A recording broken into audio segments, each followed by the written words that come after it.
eng muhim harbiy oliygohlardan biri harbiy xavfsizlik va mudofaa universiteti haqida gaplashamiz. Diplom ikkita beriladi. 4 yil yotoqxona tekin. Bunda shakllar, raqamlar ko'proq matematik jihatdan переводda grant o'tadi. Kvartirasiga alohida beriladi. Kiradi, ovqatini yeydi, shundan ketadi. Saralashda psixologik testlar, harbiy oliy ta'lim muassasasida bir xil zayan saqlab qolgan holda til sertifikatlari bunda o'tmaydi-yu, faqatgina yoki dron yoki bo'lmasa aynan shu sohalar yangilandi. Ya'ni ko'ra ma'lumot kerak bo'lsa, ushbu videoni oxirigacha ko'ring.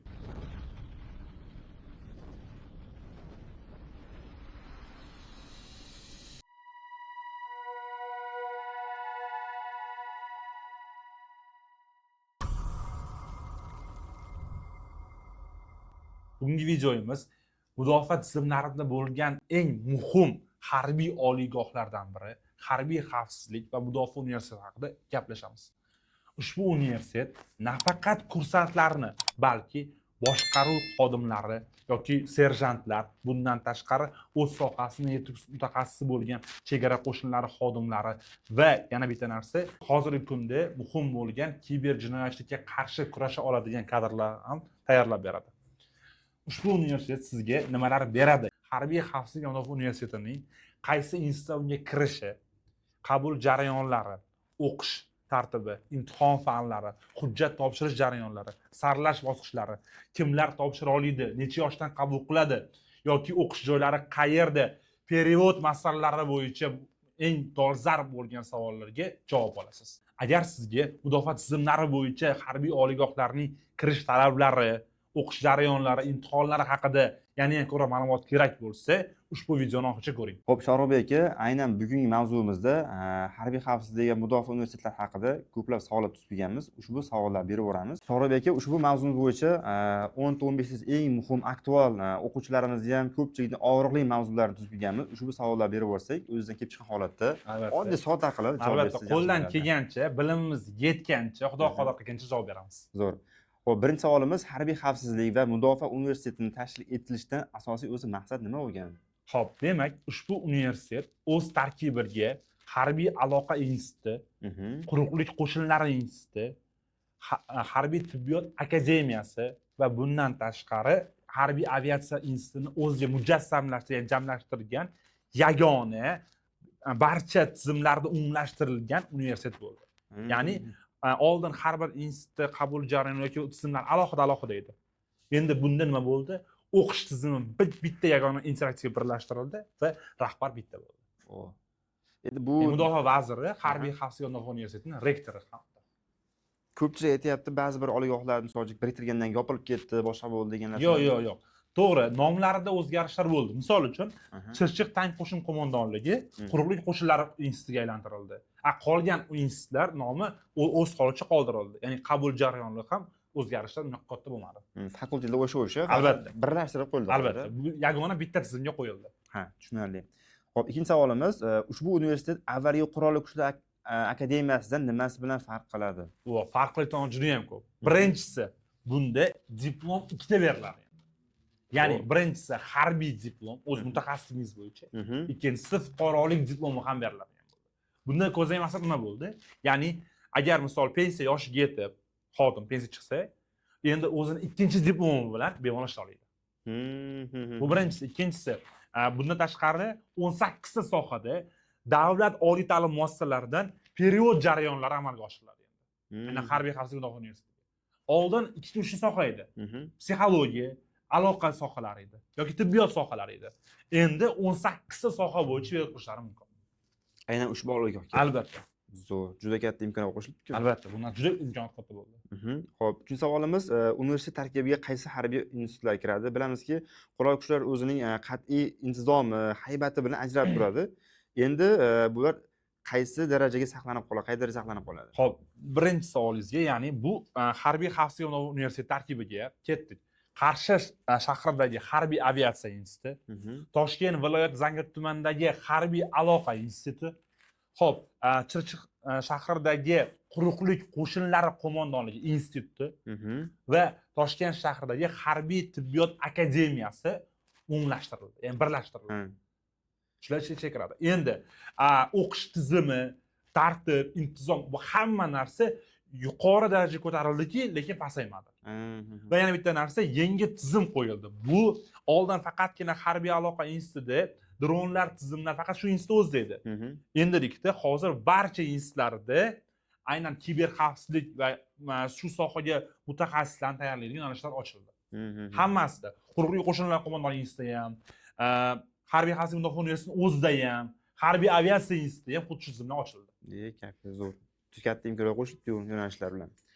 Xo'p, 4-savolimiz, mazkur universitetda qanday asosiy ta'lim yo'nalishlari mavjud? Xo'p, bunda ta'lim yo'nalishlarida ana harbiy xavfsizlikda chegara qo'shinlari misol uchun yoki bo'lmasa, bundan tashqari moto'qchi yoki quruq qo'shinlar institutida bo'lsa, desant, razvedka, kontrrazvedka yo'nalishlari mavjud. Bunda o'sha ko'proq kursant hozirgi yoshlarni qiziqtiradigan va ularda orzudagi o'sha soha hammasi mana shu bitta umumlashtirib, bitta universitetga birlashtirildi. Zo'r. Bu ham qaysidir tomonlama nimasi o'quvchiga qulaylik beradimi yoki? Albatta, misol uchun oldin deylik faqatgina bu tizimlarda kiber xavfsizlik yoki dron yoki bo'lmasa aynan shu sohalar yangilandi. Bu narsa armiyani zamonaviylashtirildi. Ya'ni misol hozirgi zamon talablariga javob beriladigan zamonaviy armiyaga aylantirildi. Zo'r. 5-savolimiz, quruqlik qo'shinlari va havo hujumidan mudofaa, harbiy boshqaruv kabi yo'nalishlari qanday farqlanadi? Qanaqa bir hozirgi kunda siz sanab o'tgan yo'nalishlar Chirchiq shahridagi quruqlik qo'shinlari institutida mavjuddir. Ya'ni havodan himoya yoki bo'lmasa raketa yo'nalishlari yoki bo'lmasa aynan razvedka, kontrrazvedka yoki bo'lmasa quruqlik qo'shinlari, desant, sapyor yo'nalishlari ham bular mavjuddir. Ushbu yo'nalishlarda o'qish tizimlarida aynan o'sha sohaning mutaxassislari, kursantlari tayyorlab boradi. Va yana bir tomonidan aytib o'tishimiz kerak, bunda ushbu sohalarda malaka oshirish tizimlari ham mavjuddir. Misol uchun, deylik, boshqa bir yo'nalishni bitirgan kursant kelajakda yo'nalishni o'zgartirayotgan bo'lsa, aynan malaka oshirish tizimlari har bir institutlarda mavjuddir. Zo'r. U malaka oshirish 5 oy davom etadi. Albatta, muddatlari har xil bo'lishi mumkin, sohasiga qarab albatta. Zo'r. 6-savolimiz, bu universitetga kimlar o'qishga kirishi mumkin? Faqat harbiylargami yoki oddiy fuqarolarni topshirsa bo'ladimi? Xo'p, demak, ushbu oliy ta'lim muassasalariga, demak, hujjat topshirishlari mumkin kim? 17 yoshdan 25 yoshgacha faqatgina o'g'il bolalar, O'zbekiston fuqarolari bo'y nisbati 170 dan baland bo'lgan hujjat topshirish jarayonlari bo'lsa, 1-fevral sanasidan 15-mart sanasigacha tumandagi mudofaa ishlari bo'limlari orqali amalga oshiriladi. Tushunarli. Va shaxsan o'zimga ham savol, aytib o'tdingiz, harbiy oliygohlarga ko'plab imkoniyat berilyapti.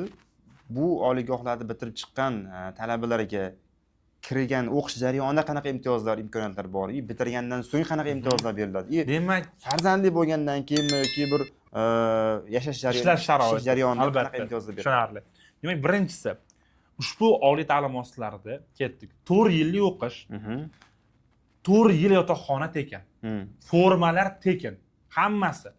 Xo'p, undan tashqari 3 mahal ovqat, stipendiya va misol uchun men bu joyga e'tibor berishingizni so'rayman. Misol uchun ular bitirgandan so'ng leytenant zvaniya va ish bilan ta'minlanish darajasi 100%.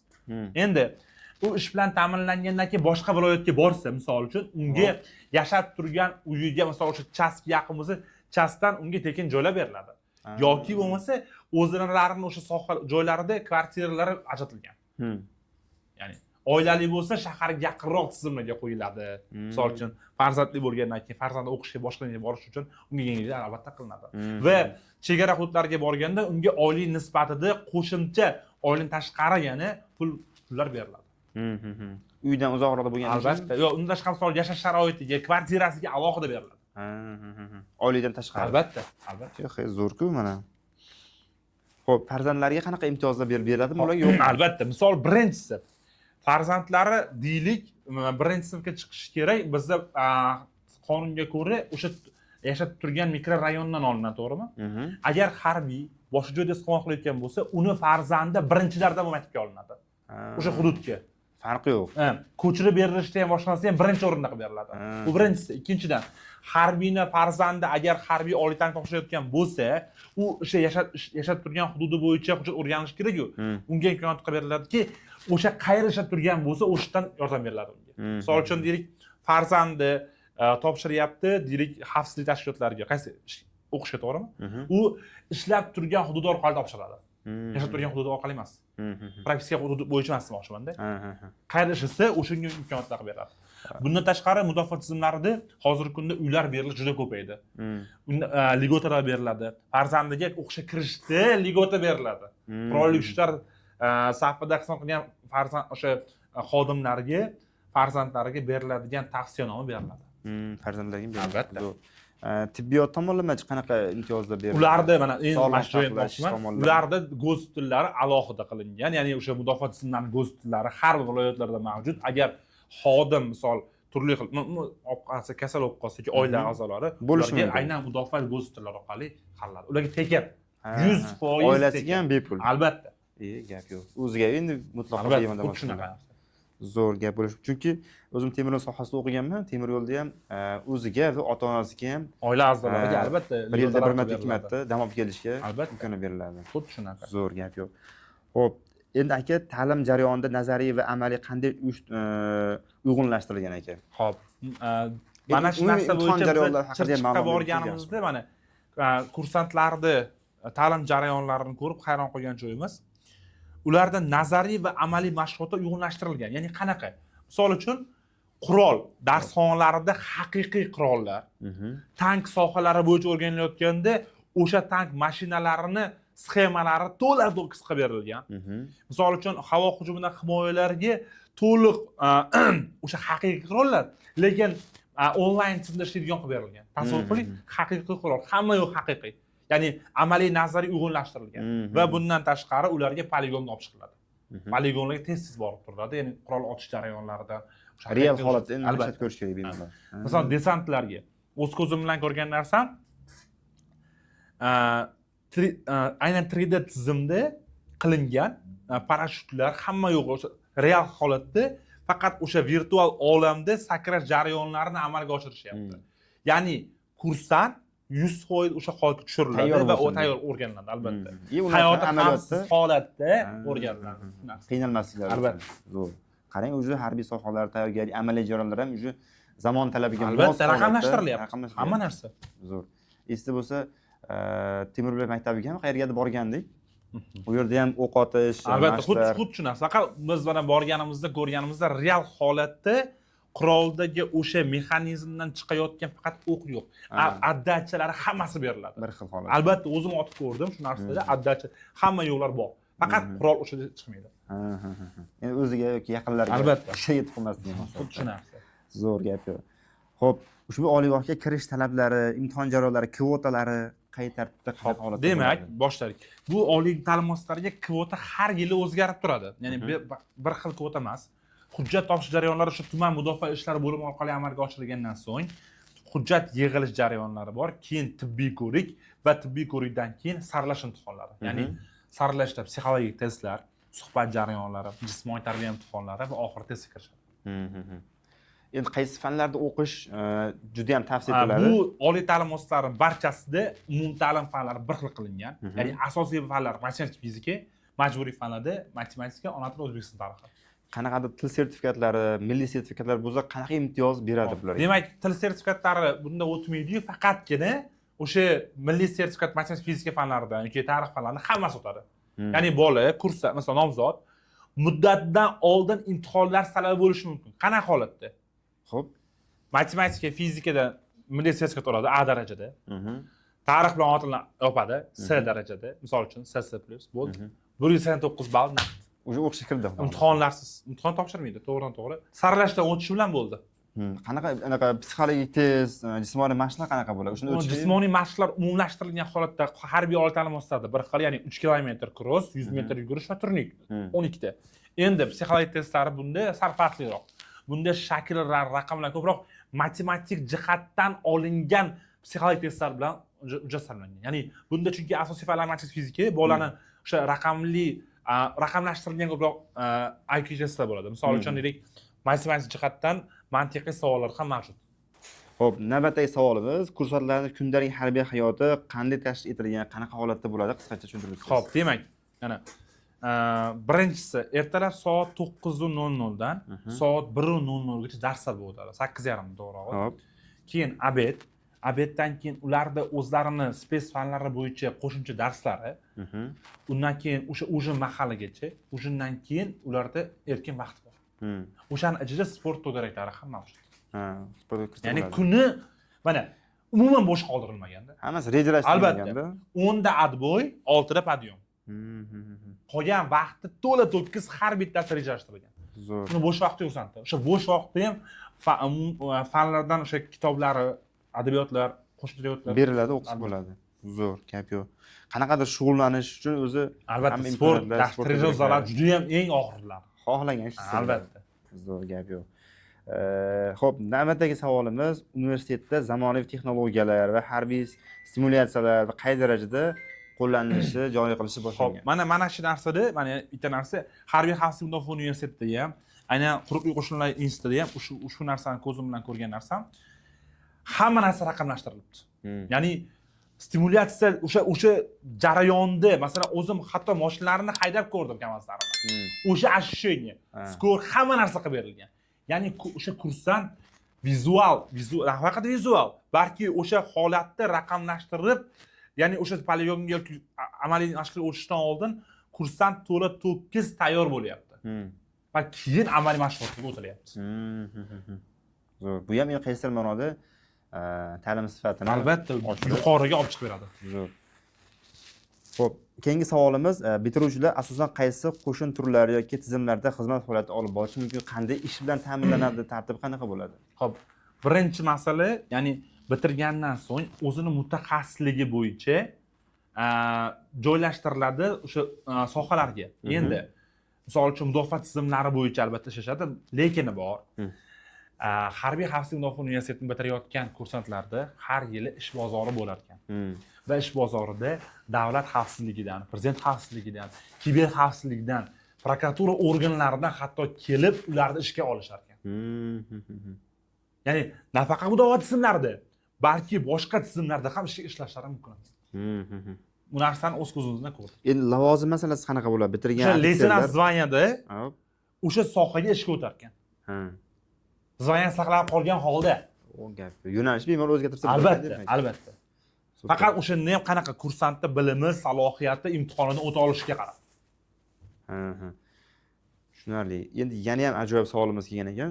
Xorijiy davlatlar bilan harbiy hamkorligimiz mavjudmi yoki yo'qmi bizda? Albatta. Misol uchun Markaziy Osiyo davlatlari bilan hamkorlik, ya'ni talaba almashinuvlari mavjud. Misol uchun turli sohalarimizda va har bir o'sha institut o'zida ham aynan xorijiy talabalar o'qiyotganligini o'z ko'zim bilan guvoh ko'rdingiz o'zi. Albatta. Bu qanchalar bizga foyda yoki ziyon? Ya'ni malaka, amaliyot, almashinuv bu zo'r narsa. Bundan tashqari qo'shnilarimiz bilan aloqalarimiz yana mustahkam boradi. Albatta. Zo'r. Xo'p, o'zingiz nima deb o'ylaysiz? Yaqinda O'rta Osiyo, SNG davlatlari, boshqa davlatlar bilan musobaqa o'tdi harbiylarimizni yugurish, o'q otish bo'ladi, boshqa mashqlarda birinchi o'rinda oldi. O'zbekiston albatta. Bunga nima sabablar bo'lyapti o'ylaysiz? Asosan qilib berilgan imkoniyatlar. Birinchi o'rinda prezidentimiz tomonidan aynan mudofaa tizimlari bo'yicha qilingan imkoniyatlar birinchi o'rinda. Ikkinchi o'rinda biz hozirgi kursantga yaratilayotgan sharoitlar, u sharoitlarda endi qo'pol tarzda bo'lsa ham aytaman, ko'pchilikni uyda yo'q hattoki bu sharoitlar. Bu narsa tan olishimiz kerak. Uyda yo'q sharoitlar qilib berilgan. Hamma narsa mavjudda. Hamma narsa kursant uchun. Bir narsa aytaman. Mana oldingi paytda bilasiz, harbiy oliy ta'lim muassasalarida naryad degan tushuncha bor edi. Oshxonaga naryad shunday. Hozir hamma narsa outsourcing xizmati orqali amalga oshiriladi. Kursant umuman yaqinlashtirilib oshxona ishariga misol uchun. Vaqt ketmas kerak narsaga. U kiradi, ovqatini yeydi, shundan ketadi. Hammasi yig'ishtirib, как положено qilib qo'yiladi. Oldin yuvib tozalab, albatta. Hojatxona tozalab. Hozir shu darajada kursantni aynan vaqtini to'g'ri yo'naltirishyaptiki, o'zini mutaxassis spesol chiqyapti har bir soha. Shuning uchun hozir birinchi o'rinda. Men juda ham xursand bo'ldim.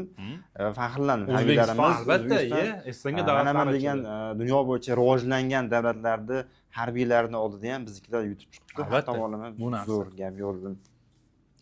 Xo'p, navbatdagi savolimiz, mazkur universitet boshqa harbiy universitetlardan nimasi bilan farq qiladi? Qanaqa ustun jihatlari, imkoniyatlari bor deb Birinchisi, o'ylaysiz? ya'ni farqlaydigan jihati bunga davlat oliygohlaridan period qilish imkoniyati qilinganligi.